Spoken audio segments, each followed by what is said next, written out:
Bismillahirrahmanirrahim. Assalamualaikum warahmatullahi wabarakatuh. Saudara sebangsa dan setanah air yang tercinta, kita tahu bahwa rakyat sekarang ini dalam jeli mengamati akhir-akhir masa jabatan Jokowi lengser.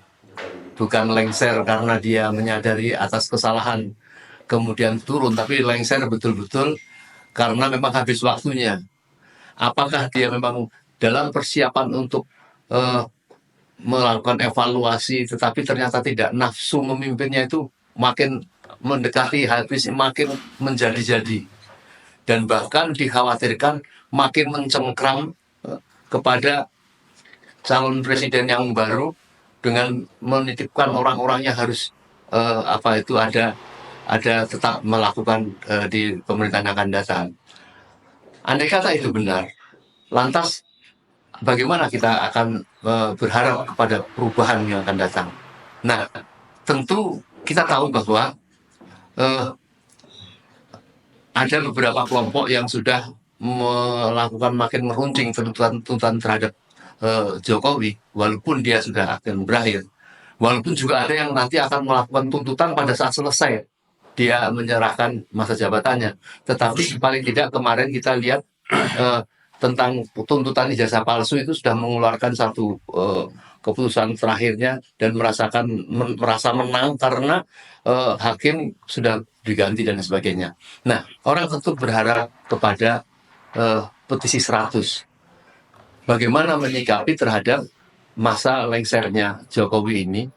Apakah juga akan membiarkan, akan menuntut kalau sudah lengser? Apakah dalam justru saat-saat ini akan mengusulkan tuntutan atau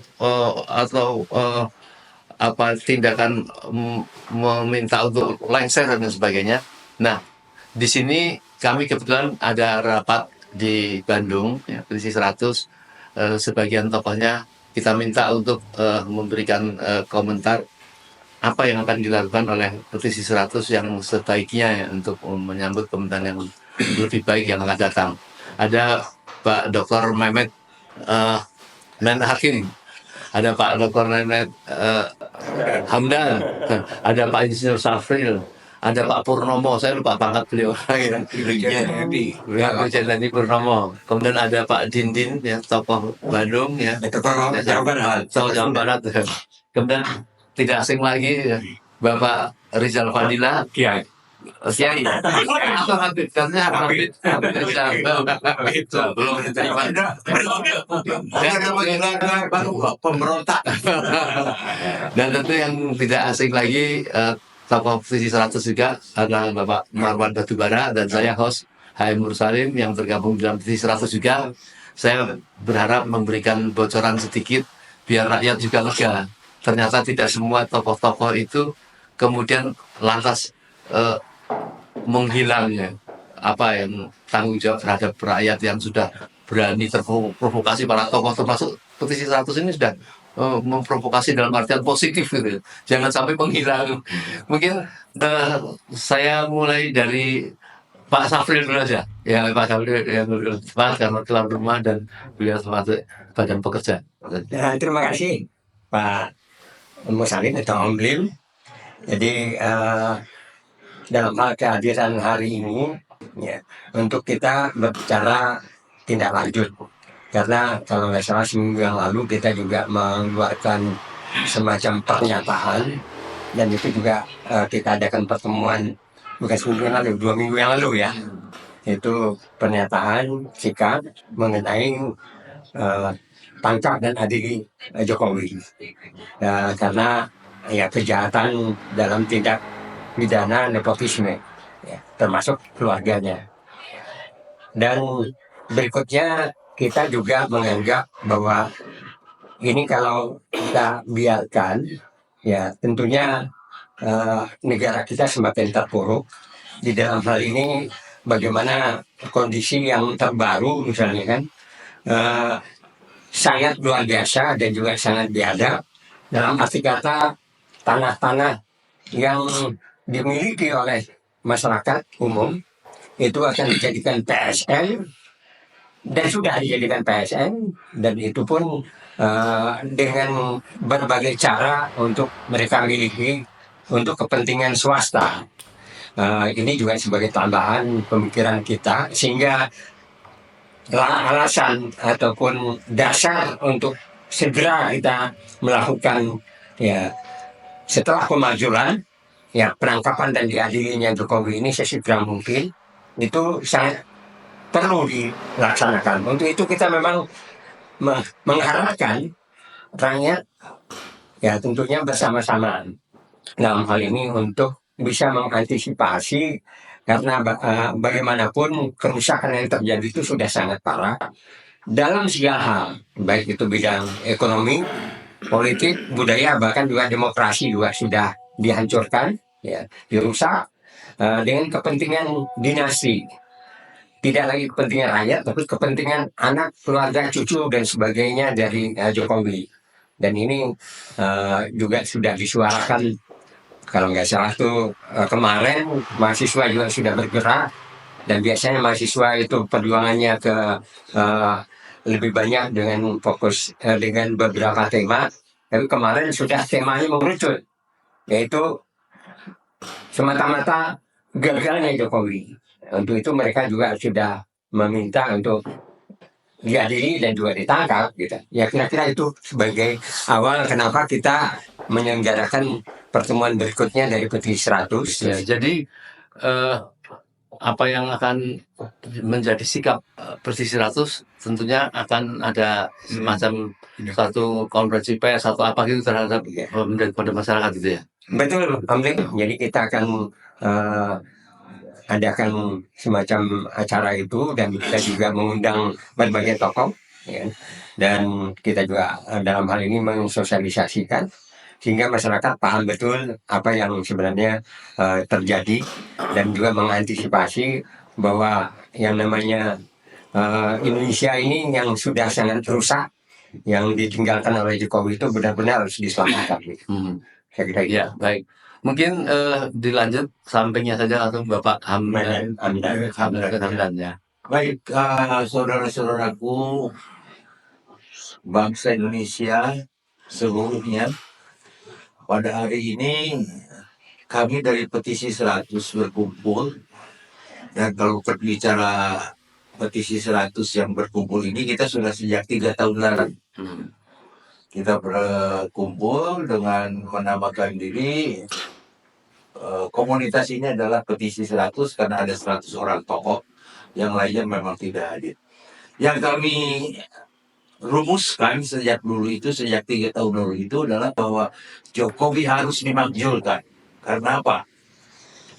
Karena ternyata apalagi terakhir-terakhir ini bukan hanya sekedar sumpah jabatan kepresidenan yang Jokowi langgar, tapi juga dia sudah melakukan pelanggaran hukum pidana. Dia melakukan nepotisme. Itu bisa dihukum dengan hukuman penjara 19 tahun misalnya. Itu menurut hukum pidana. Sedangkan hukum ketatanegaranya dia sudah mengingkari sumpah jabatannya sebagai presiden, di mana dia mengucapkan sumpah jabatan itu di bawah Al-Quran. Nah, ini bukan main-main, itu sebuah proses dan tindakan yang sangat sakral, yang berkaitan bukan hanya antara manusia dengan manusia, tapi manusia dengan Tuhan. Nah, dari sisi inilah kami sejak 3 tahun lalu itu mempunyai sebuah keyakinan bahwa Jokowi sudah melakukan pelanggaran, dan terlalu banyak pelanggaran itu. Dari mulai mengatakan dia ada mobil SMK, kemudian ada uang 11.000 triliun di kantongnya, dan seterusnya. Kemudian dia menghancurkan eksistensi atau keberadaan Mahkamah Konstitusi dan Mahkamah Agung, ya. Dan bahkan kemudian sekarang terus terang aja, saya pribadi sudah tidak percaya lagi kepada seorang yang namanya Jokowi. Distrust, kata istilah bahasa Inggrisnya. Kami tidak percaya lagi. kami sudah ragu-ragu dia akan jujur ketika misalnya Kaisang akan mencalonkan diri menjadi gubernur, katakan di DKI ataupun di Jawa Tengah. Karena tindakan-tindakan yang lainnya selama ini, yang terakhir ini mengarah kepada seperti atau sejenis tindakan dia ketika akan menaikkan Gibran menjadi calon wakil presiden. Ya, bagaimana dia mengatur posisi-posisi di pemerintahan, ya, dengan mengangkat beberapa orang yang menjadi wakil menteri ataupun menjadi pejabat-pejabat lainnya, dan juga bagaimana dia memanfaatkan buser-buser LP itu, ya, yang melakukan provokasi terhadap masyarakat. Saya katakan itu provokasi, termasuk ketika isunya masuk ke dalam pemilihan gubernur DKI ataupun Jawa Tengah. Nah ini, jadi karena sekali lagi bahwa dengan kualifikasi pelanggaran yang dia lakukan dari mulai pelanggaran hukum tata negara, kemudian pelanggaran pidana, dia bukan hanya harus dimakzulkan, tapi harus diadili dan harus ditangkap dan harus diadili, ya. Secara hukum pidana, ya mungkin kalau hukum tata negara harus diadili oleh seluruh rakyat, ya. Dan dia harus dimakzulkan, harus turun dari jabatan sebagai presiden sebelum presiden terpilih yang baru ini dilantik. Terima kasih. Ya, baik. Terima kasih Pak Hamdan. Saya lompat ke Pak Dindin dulu nih. Tadi disampaikan oleh Pak Safril dan Pak Hamdan bahwa petisi 100 mereview kembali bahwa lengser-lengserkan yang selama ini diteriak-teriakkan ternyata sudah oleh petisi tokoh 100 ini sudah sejak 3 tahun yang lalu. Saya pikir setahun yang lalu ya, 3 tahun yang lalu. Artinya tidak memandang apakah banyaknya pelanggaran. Satu pelanggaran pun sebenarnya sudah cukup untuk orang dilengserkan kalau sudah bohong, berkhianat dan lain sebagainya. Nah, sekarang ini sudah berjalan 3 tahun dan tetap konsisten. Kira-kira apa yang strategis dilakukan terhadap penangkap dan adili Jokowi itu? Iya, sebetulnya petisi 100 memang sudah lama ya memberikan edukasi kepada masyarakat tentang keadaan bangsa ini. Jadi kalau ada kata-kata melengsarkan, menurunkan, ya, menyeret ke pengadilan, itu bukan tidak ada alasan. Untuk kondisi saat ini sudah sangat memadai memang seorang pimpinan negara yang tidak amanah, ya. Tadi sudah dijelaskan apa yang dilakukannya, ya. Saya pikir sekarang ada sebuah upaya, ya, walaupun itu bisa saja itu sebuah upaya, sebuah usaha, atau memang ketidakmampuan dari pemimpin bangsa ini. Rakyat kita kebanyakan menjadi turun, terdegradasi secara ekonomi. Artinya kemiskinan dirasakan mulai sangat merata, ya, di antara kita. Jangan mengatakan bahwa ada beberapa, saya pernah dengar Menteri juga mengatakan ketika tempat wisata penuh segala macam, selalu mengatakan rakyat kita masih mampu bertahan secara ekonomi. Lihat tempat wisata penuh. Kalau saya sebaliknya, mereka datang ke tempat wisata justru untuk menghindari dari sebuah tekanan ekonomi. Itu salah satu di antaranya. Ya, kita berwisata bisa saja untuk senang-senang, bisa saja untuk menghindari stres dari suatu kondisi yang ada. Saya mengatakan kalau ada banyak masyarakat yang bisa melakukan healing atau apa sebagainya semacam itulah, itu lebih kepada untuk menghilangkan stres dengan kondisi ekonomi yang berat seperti sekarang ini. Kita bisa lihatlah yang ringan-ringan aja. Harga-harga bahan pokok segala macam kan selalu terus naik segala macam, dolar nggak bisa ditekan, ya semua itu bisa diselesaikan dengan prestasi tol begitu. Ya enggak lah, rakyat nggak bisa makan tol kok begitu lapar, ya apalagi gara-gara tol ini jadi ya utangnya terus juga, tolnya banyak utangnya juga menggunung naik, ya kan. Apa prestasinya kalau bicara di persoalan itu? Artinya ini ada sebuah bukan indikasi lagi, bisa dipastikan dan rakyat memastikan merasa bahwa saat ini ada sebuah proses pemiskinan yang berbahaya buat kita kalau ini dibiarkan. Kenapa? Karena biang keladinya ada di penguasa, ya tidak becus, tidak mampu ya mengangkat harkat derajat baik secara ekonomi, budaya dan lain-lain dari masyarakat kita. Untuk itulah hati-hati ya, hati-hati. Masyarakat itu bukan berarti hopeless, cuma diam saja, tiduran enggak. Suatu ketika dia akan bangun ya. Yang tidak ada sebuah penzaliman di mana yang dizalimi ini terus ya udah menerima aja, nggak ada ya. Hanya tunggu waktu aja. Ini yang harusnya segera ya, menurut saya segera penguasa ini, terutama Jokowi ini paham ini ya. Kalau enggak ya siap dengan risiko. Dan juga menurut saya Prabowo juga harus hati-hati ya dalam konteks pemindahan kekuasaan ini. Ya Prabowo jangan terlalu enjoy dengan kekuasaannya karena dia akan diwarisi dengan segala macam persoalan. Ya bukan hanya persoalan hutang, persoalan sosial ya, persoalan ekonomi dan lain sebagainya. Untuk itulah saya berharap ini semua mendengar ya bukan hanya untuk penguasa dan rakyat juga mulai ya memikirkan untuk masa depan yang tidak terlalu jauh ini. Kalau kita tetap seperti ini berbahaya untuk bangsa. Saya kira itu dari Ya, saya. baik, terima kasih Pak Lindin. Closingnya, jadi tetap perlu menurunkan Jokowi ini karena untuk sebagai sebuah menunjukkan kepada rakyat bahwa memang tidak layak untuk menjadi presiden selama ini. Betul ya. Persoalannya bukan hanya sekedar tidak layak. Tadi sudah dibahas Coach Remar ketidaklayakannya. Waktu kita 3 bulan, waktu Jokowi itu 3 bulan lagi.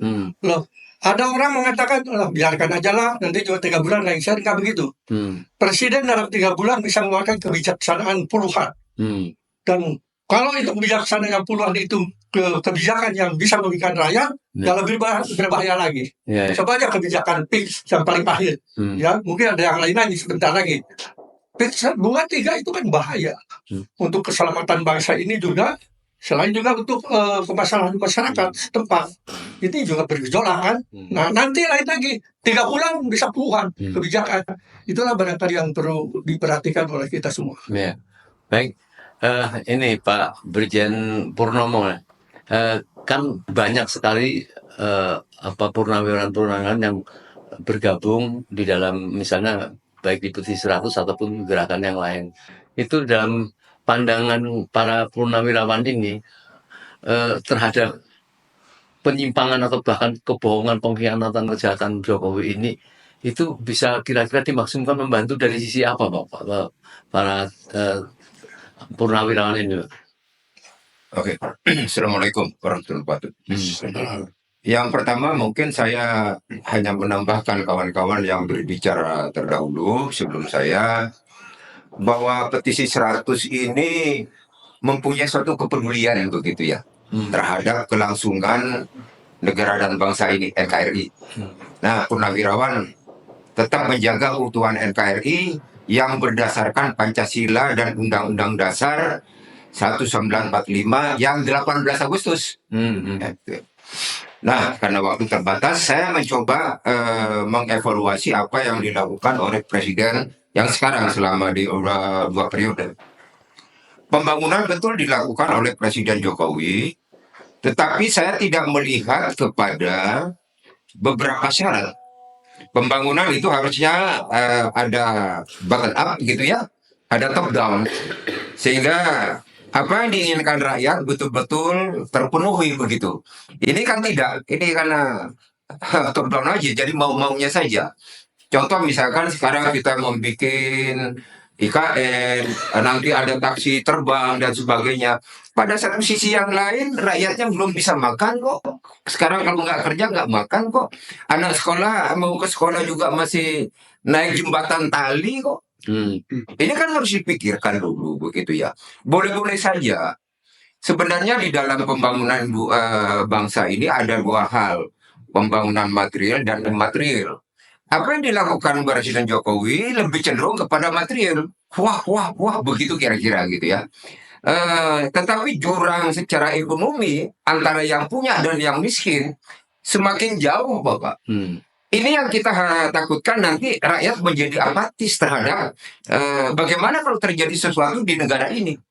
Nah, pembangunan imaterial, misalkan rasa memiliki negara, nation buildingnya tidak dibangun oleh Jokowi. Jadi manakala nanti negara ini diserang negara orang lain begitu ya, terus rakyat bilang, ya masa bodoh terserah kalian aja. Ini kan berbahaya. Nah, contoh yang paling terakhir saya melihat pembangunan BSDP. Apa sih kriteria yang dikatakan PSN strategis nasional? Apakah sudah memenuhi persyaratan? Gitu. Nah, kenapa dibuatkan PSN? Begitu masuk pada suatu proyek PSN, siapapun yang punya lahan di sana ya harus keluar.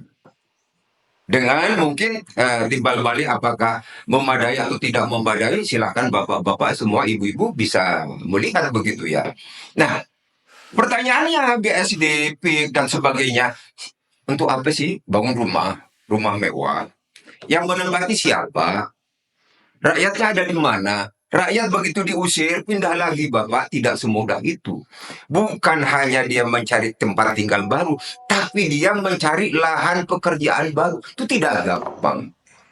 Menyangkut itu Pak Pur, kenapa pemerintah atau rezim ini tidak menjawab pada saat rakyat mengatakan ini jelas mau membuat negara dalam negara, tapi tidak berkomentar apa-apa. Kira-kira gimana Pak? Ya, Begitu. mungkin bukan kapasitas saya Bapak ya untuk menjawab. Tapi itu tadi Pak, makanya saya bilang, apa sih persyaratan?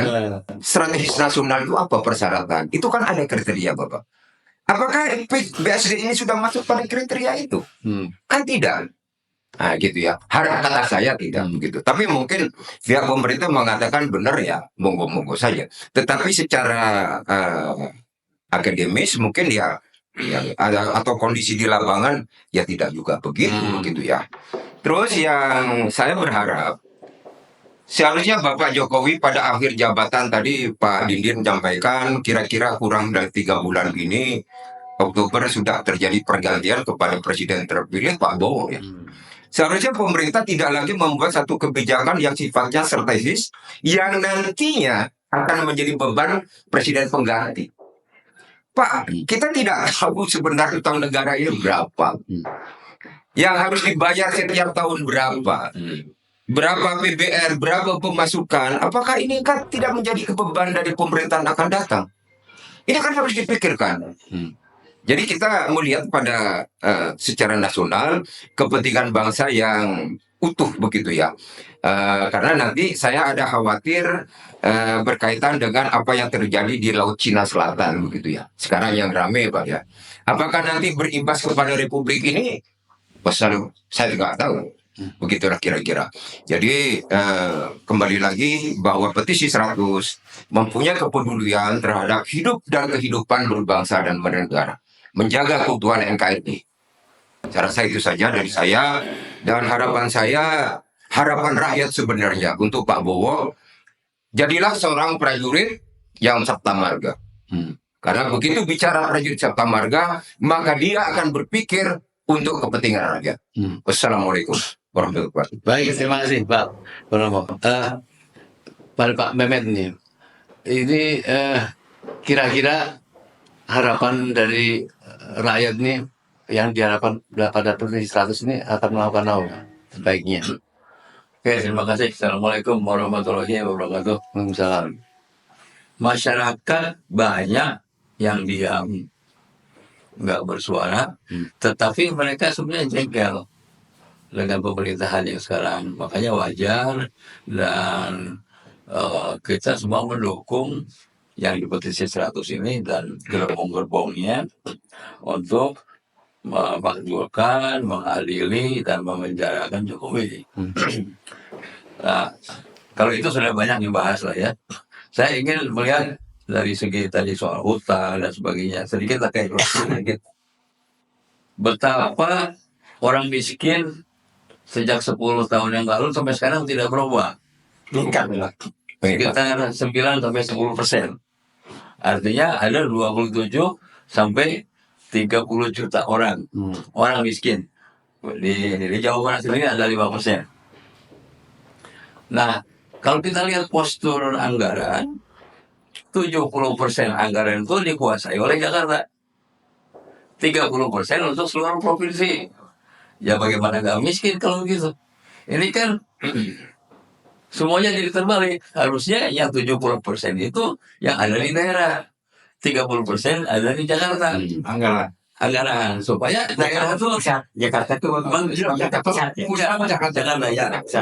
Kota Sehingga daerah ini bisa bergeliat ekonominya dan sebagainya. Kemudian kita lihat dari berbagai proyek, misalnya yang tadi disebutkan ada PIK 1, PIK 2, itu kan tanah kosong tuh. Harusnya dikenakan pajak yang tinggi. Ini malah NJOP-nya diturunin supaya dibeli sama konglomerat ini. Nanti pada saatnya yang 50.000 ini, yang 1 juta dibikin 50.000 nanti dijual lagi dengan 10 juta.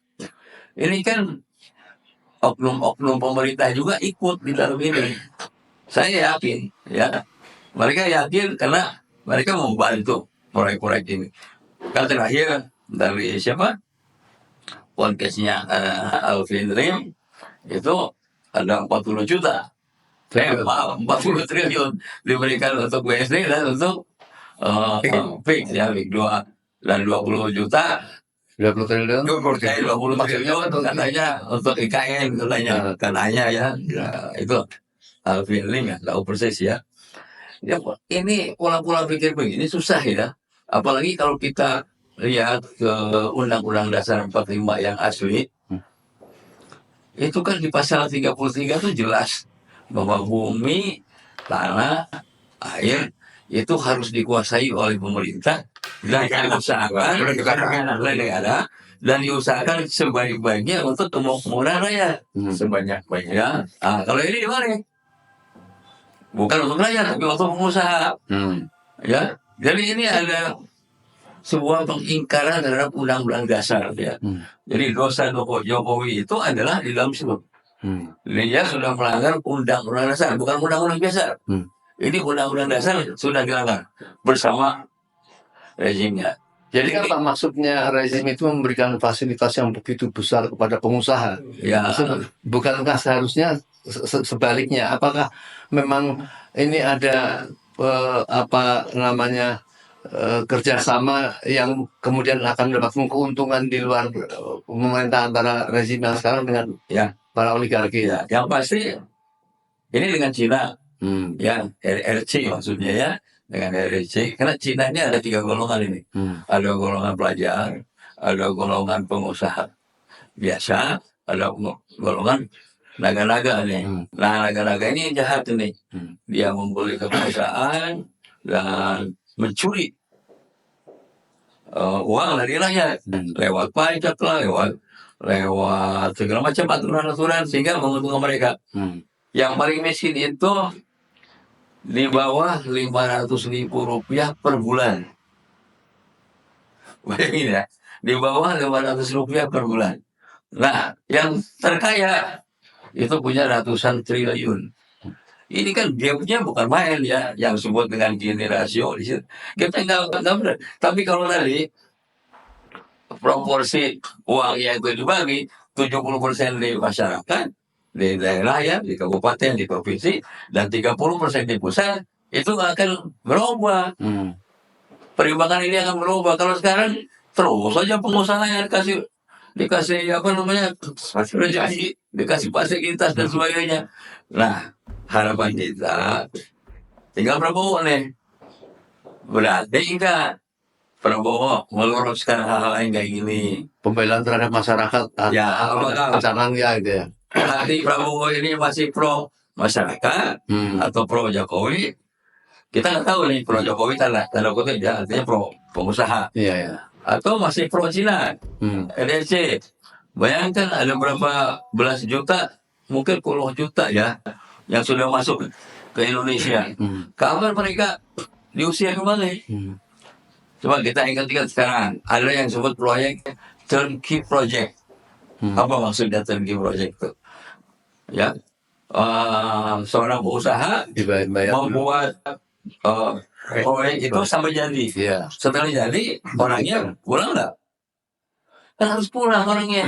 Apakah kita pernah mendengar orang-orang yang setelah menyelesaikan turnkey project itu kembali ke LLC? Kan enggak. Semuanya kerja di sini. Ditambah lagi terus setiap malam. Iya. Ini mau kemana ini? Ya, kita harus kasih makan. Beras dikurangin. Iya. Jadi tanah-tanah subur itu sekarang jadi kota nih. Jadi perumahan. Di satu pihak penduduknya bukan hanya penduduk Indonesia yang tambah, tapi dari Cina juga datang sini. Ya gimana pun susah. Jadi kita harap juga salah satunya itu, kemudian salah duanya nih, mudah-mudahan Prabowo bisa membuat kondisi sekarang di tahun katakanlah 2025 itu menjadi tahun produktivitas. Ya kalau di bidang pertanian misalnya beras itu hanya 50% dari potensinya. Potensinya 10 ton gabah hanya rata-ratanya 5 ton. Iya. Artinya masalah teknis ini enggak dijawab. Masalah gula harusnya dia bisa 9 ton, ini hanya 4-5 ton, 50% juga. Baik. Sawit lebih gila lagi, Iya. harusnya bisa 10 ton. Minyak ini hanya 33%, 35%. Jadi betapa kerugian negara, Iya. kerugian bangsa dan rakyat karena produktivitas kita rendah. Iya. Baik, Pak. Ya, jadi Bapak mengamatin sekali ya tentang ketimpangan baik dalam pembangunan, Belum ditambah ya. belum ditambah. lain-lain. Sama lebih gila lagi. Ya, Mas Rizal, ini luar biasa nih, para pengamat dan rakyat melihat sekali. Kita menghadapi penguasa ini sudah rakyat merasa betul-betul berhadapan dengan pimpinan penjajah. Tetapi kalau penjajah pun dari luar ini di tengah-tengah kita sendiri tidak peduli terhadap rakyat tetap melakukan seperti itu. Nah, fokusnya ini mengapa walaupun sebentar lagi dia lengser dengan sendirinya, Petisi 100 concern pokoknya lebih cepat, lebih bagus concern ke situ, atau bagaimana harapan-harapan terhadap presiden yang baru supaya tentu tidak menjadi penerus atau menjadi kaki tangan dari penguasa sekarang yang tidak pernah mau keinginan turun.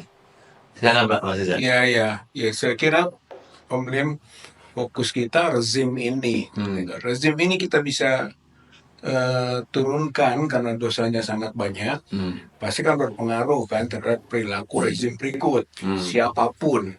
Gitu. Jadi menurut saya adalah kita concern gitu Pak, dan itu potensi 100 tidak keluar dari misinya, tetap makzulkan Jokowi kan gitu, karena sudah terbaca berbagai perilaku yang menyimpang gitu kan, dan kulminasi bolehlah kemarin ada aksi mahasiswa.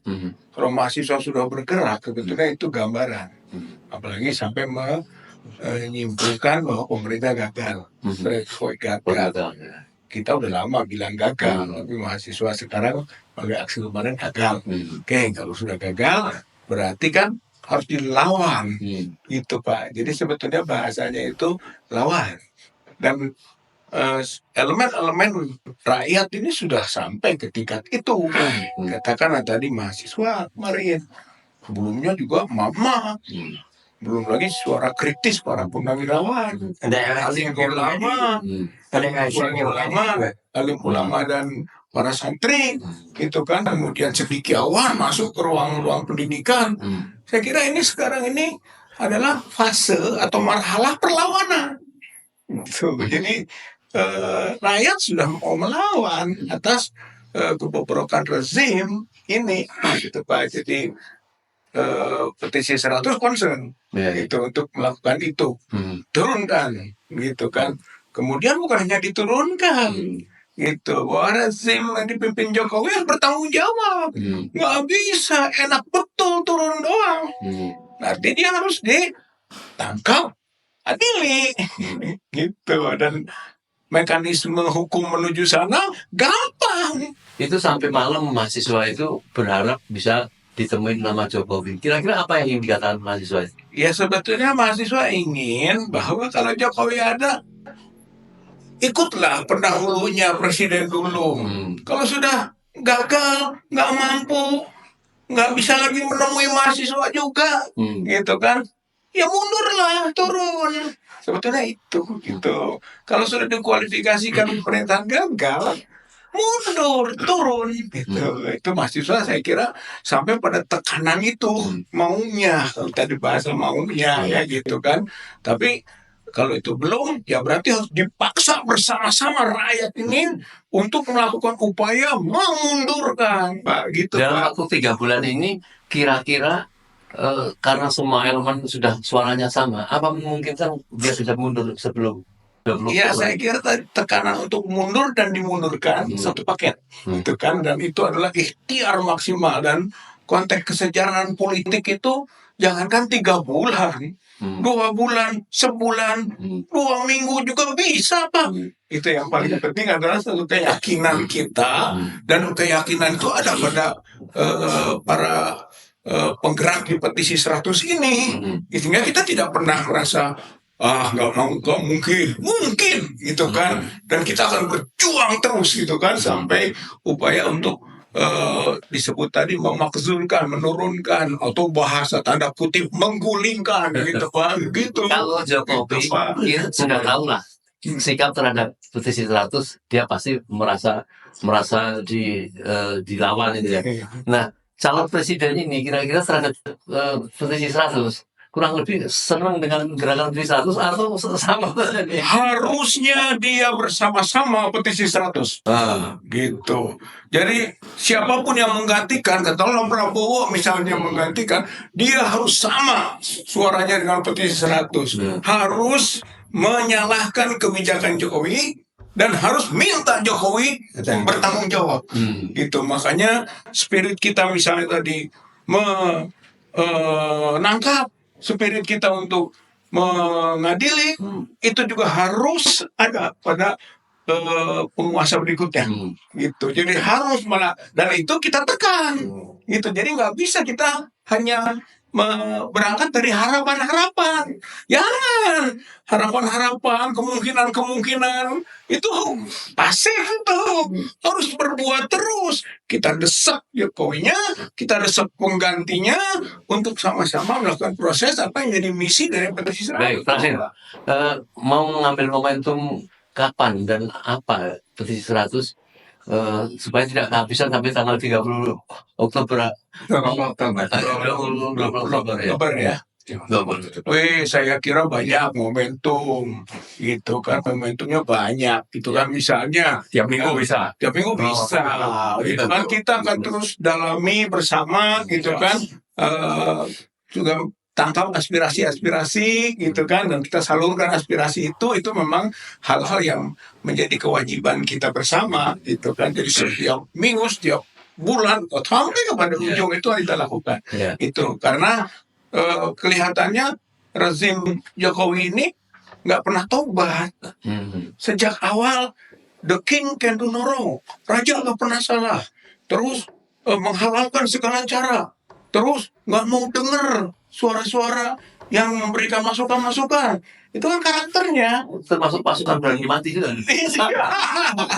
Dablem gitu namanya. Bukan berani mati, dablem gitu Pak. Itu kalau dalam Al-Quran itu sumum, bukmun, umyun, fahum, layar, jiun gitu Pak. Udah buta, udah tuli, udah bisu gitu Pak. Gitu kan. Makanya yang begitu tuh harus diganti secepatnya. Makanya proyek-proyek yang diadakan itu kan proyek buta, tuli, bisu. Seperti PIK tadi Pak. Kalau menurut saya PIK ini adalah penjajahan. Maka bahasa Om Lim tadi mulai dari investasi, kemudian invasi, kemudian aneksasi, lalu kolonialisasi. Jadi sebetulnya ini penjajahan. Itu dia betul-betul mengusir penduduk asli, memurahkan harga tanah, memaksa keluar, lalu dikuasai oleh kelompok-kelompok kolaborator dari penjajah itu. Jadi ini penjajahan ini. Makanya tadi saya tertarik betul.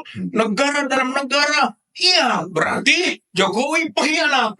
Gitu. Sebagai pengkhianat, kita harus semua rakyat melakukan upaya, gitu kan, yang disebut tadi, turunkan, paksa, tangkap, adili.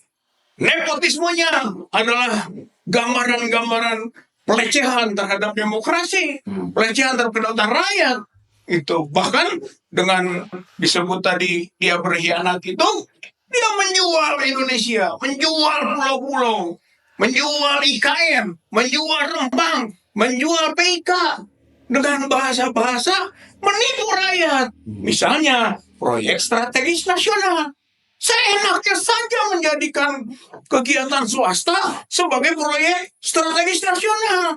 Maka dia rampok duit rakyat dari APBN, disalurkan ke swasta, pasti ada kucuran-kucuran yang diterima.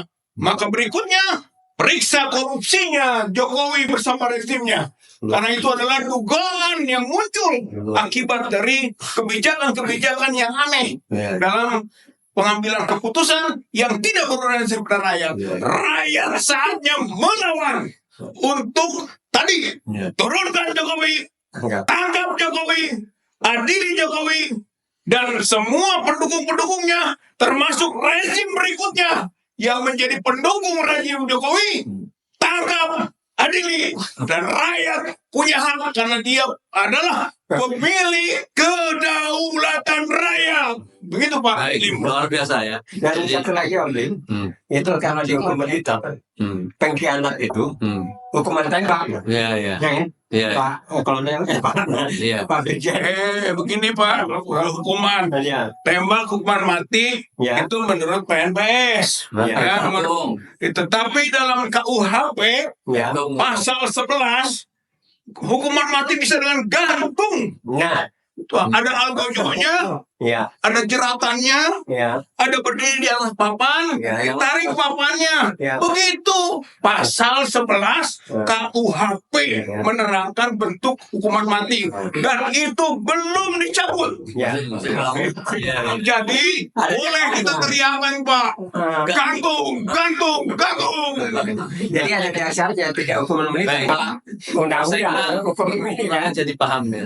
Artinya betapa berbahaya sekali kalau dia turun begitu saja tanggal 20 Oktober ini tanpa dilakukan pengadilan, tanpa dapat tuntutan. Ini seolah kejahatan yang luar biasa ini. Nah, jangan diwajib. Ya, baik Pak Marwan. Mungkin dari Ini- sebagian orang Apa yang itu wenangnya beneran. Kalau begitu, ya, Bapak, apa yang disampaikan Subah ini kita tahu Jokowi faktanya nafsu memimpin yang tinggal beberapa bulan ini masih mau semangat mengganti ini, bahkan kemarin datang mengganti menteri dan sebagainya. Tidak ada. Dia ingin mengkoreksi kesalahan dan bahkan kalau bisa akan mengendalikan pasca presiden yang akan datang. Ini Pak Marwan bisa berkomentar Mas sebagai apa itu badan pekerja di sini untuk mengejawantahkan apa yang harus dilakukan. Oke, terima kasih. Assalamualaikum warahmatullahi wabarakatuh. Alhamdulillahirrahmanirrahim. Allahumma sholli ala Sayyidina Muhammad.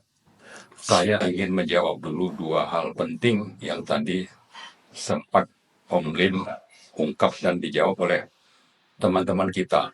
Pertama, beranikah Prabowo misalnya, atau bagaimana nanti Prabowo melakukan pemerintahannya ya? Berani nggak dia gitu untuk melakukan koreksi?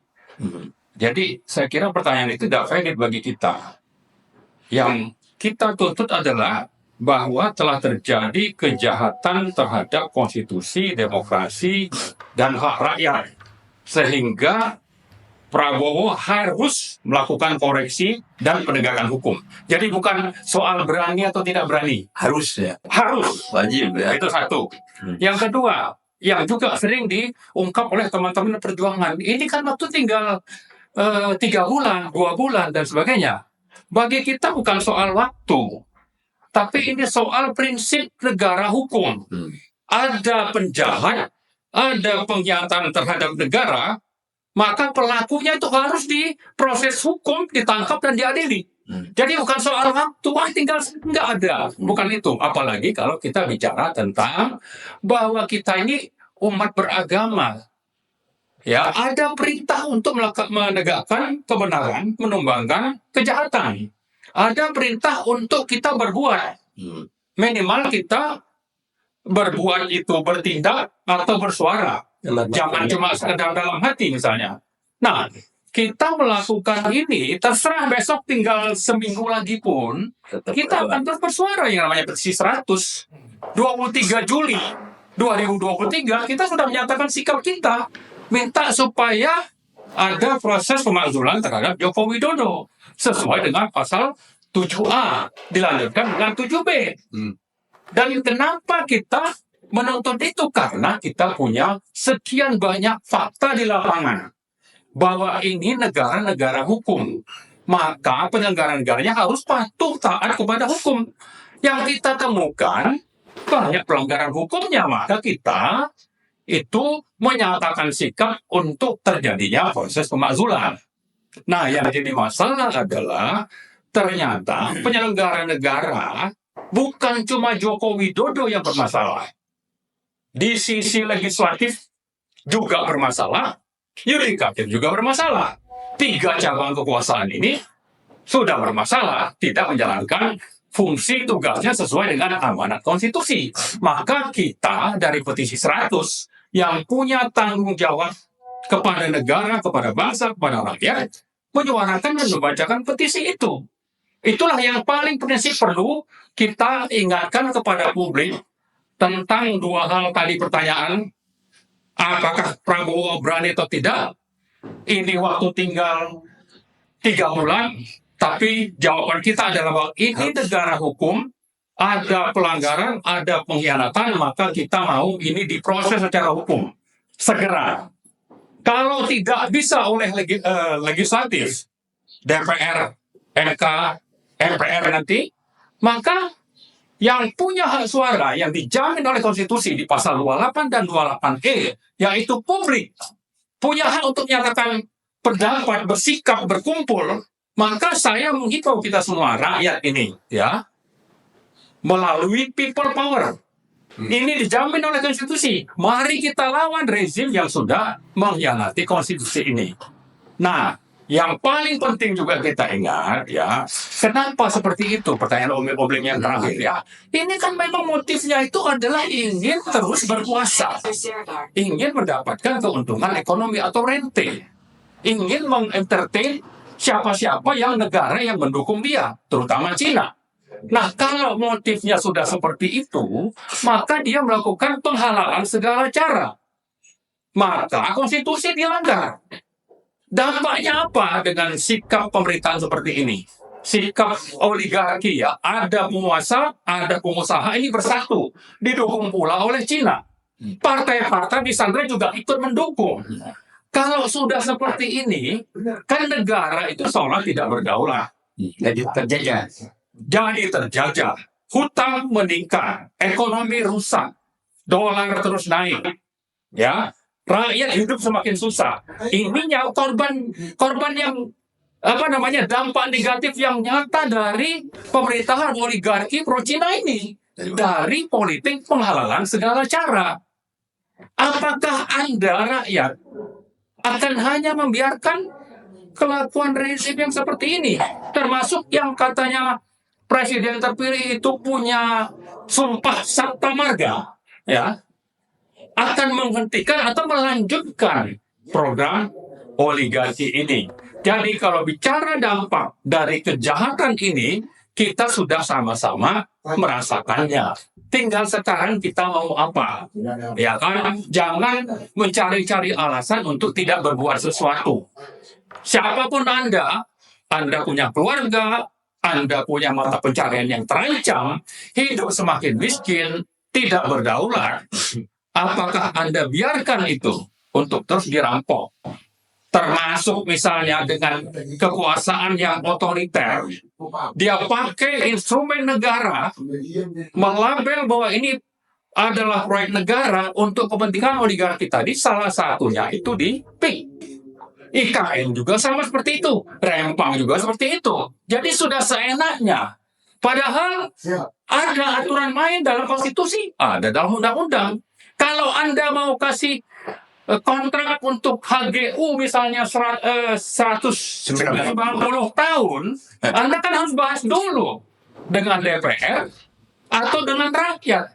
Tapi kalau Anda pakai kekuasaan Anda untuk bagaimana ini kedaulatan negara dirampok dan sekian banyak undang-undang itu dikangkangin, maka ini sudah sangat-sangat keterlaluan. Maka kesimpulan saya adalah rakyat harus bangkit. Yang kedua, bahwa suara ini akan terus kita gaungkan.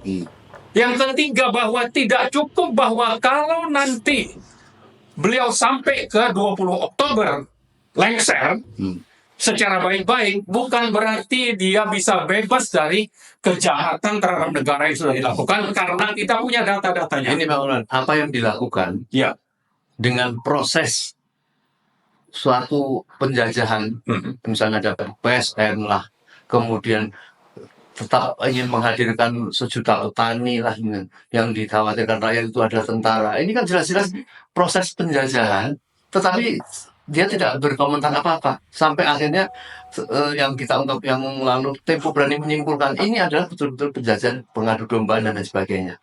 Nah, petisi 100 apa tidak ingin memberikan rekomendasi misalnya kepada TNI atau kepada rakyat, ini loh kita ini sedang dijajah, proses ini udah bukti. saya kira kita sudah melakukan itu. Bahwa orang-orang terdidik, intelek, kampus-kampus pun juga sudah paham itu. Mereka paham. Kalau tidak, kenapa dulu ada forum guru besar menggugat putusan MK nomor 90 tentang lolosnya Gibran, untuk lolosnya Gibran menjadi cawapres misalnya.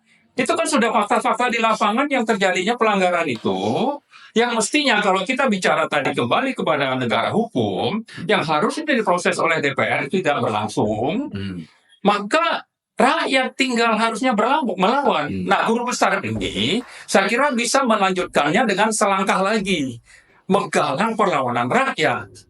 Tidak cukup hanya seperti tadi, sama juga dengan TNI, ya. Purnawirawan lah minimal gitu. Kita berharap purnawirawan itu mau bersatu untuk menggalang perlawanan rakyat. Hanya tinggal itu, saya kira. Kalau bicara hukum, dia sudah kangkangin. Partai kita harap nanti akan bersuara, itu tidak bisa. Kenapa? Disandra. Karena disandra. Tidak akan bisa, tidak akan ada yang berani bersuara. Sedikit saja ngomong itu nanti akan dipanggil KPK. Nah, dia sekarang mainnya itu kan dari pinggir-pinggir, ngancam PDIP, nangkap dulu wali kotanya misalnya yang di Semarang, ya kan? Ngancam Nasdem misalnya menterinya dulu gitu, ya. Itu dalam rangka apa? Supaya tidak bersuara. Sama juga dengan yang ada di PAN misalnya. Proses yang harusnya, ya, kalau kita bicara pelanggaran konstitusi menurut 7A itu ada proses pemakzulan yang harus dimulai oleh DPR, itu tidak akan pernah terjadi karena sudah diancam oleh rezim korup oligarki pro Cina ini, menghalalkan segala cara. Maka saya bilang, saya berharap rakyat melakukan perlawanan. Mari kita turun bersama-sama. Ini tanggung jawab kita, ya. Anggap saja ini jihad. Ya memang jihad. Ada kemungkaran, nahi mungkar, maka kita harus melakukan sesuatu. Yang paling optimal itu kita berbuat di lapangan. Tidak sekedar dalam hati. Tapi nyatakan bahwa sikap dan perbuatan kita sama, maka mari sama-sama kita lawan. Tidak peduli ini tinggal 2 bulan atau kapanpun. Mari saya menghimbau kita semua untuk bangkit melakukan perlawanan.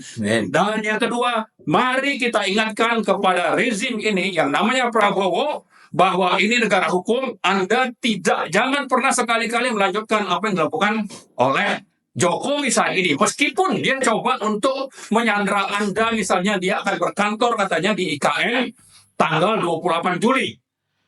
Nah, meskipun itu nanti akhirnya bisa dia berkantor di sana, bukan berarti Prabowo tidak bisa membatalkan proyek itu. Ya, sama juga dengan PIK. Dia sekarang ini mungkin PIK 2 itu sudah jalan, akan menguasai tanah-tanah sampai mungkin 90 km ke arah barat sana untuk menjadikan negara dalam negara. Dan itu sudah menjadi komitmen Jokowi dalam PSN dengan Aguan, maka bukan berarti Prabowo harus tunduk ikut melanjutkan proyek itu. Kalau memang dia adalah penganut atau prajurit Sabta Marga.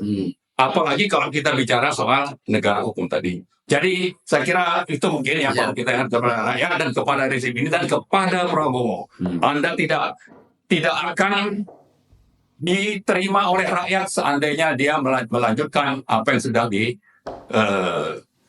menjadi kebijakan dan sudah dituliskan dalam peraturan undang-undang oleh Jokowi. Ini saya kira rakyat akan berada di belakang Prabowo sepanjang dia konsisten dengan konstitusi dan undang-undang dan tidak pernah takut harusnya untuk membelakangkan apa-apa yang sudah ditandatangani oleh Jokowi Widodo. Baik, saudara, kita sudah cukup memberikan satu gambaran sikap dari teman-teman Petisi 100 selama 52 menit ini tadi. 50. Jadi inilah tanggung jawab yang tentu bisa dilakukan Petisi 100 ke depan, karena Petisi 100 ini kan bukan sebuah lembaga yang bisa melakukan eksekusi. Ini kan hanya sesama anak peduli bangsa yang ingin bertanggung jawab terhadap kebaikan negeri ya.